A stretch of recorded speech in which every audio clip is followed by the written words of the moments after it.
Fauci Fauci വേഗം വാ, നിന്റെ വീടിനടുത്തുള്ള കടയല്ലേ, ആ കടയിൽ വലിയൊരു അപകടം പറ്റിയെന്ന് കേട്ടു ഞാന്. എന്ത്? എപ്പോ?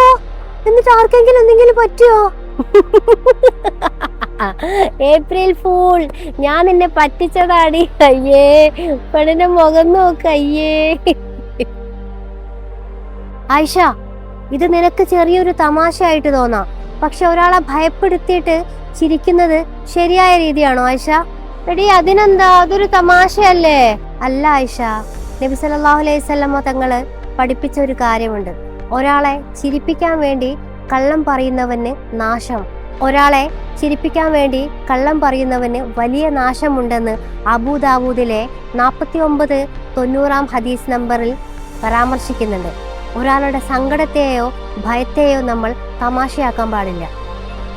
ശരിയാടി, നീ നിന്റെ വീട്ടുകാരെ ഓർത്ത് ഒരുപാട് വിഷമിച്ചിണ്ടാവൂലേ. ഞാനിനി ഇങ്ങനെ ചെയ്യൂല, സോറി. ആയിഷ, സത്യം പറയുന്നതിലാണ് വിജയം. അത് തമാശയിലാണെങ്കിൽ പോലും.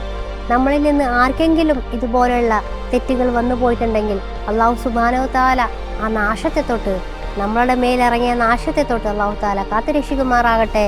ആമീൻ എന്ന് കമന്റ് ചെയ്യാൻ മറക്കരുത്.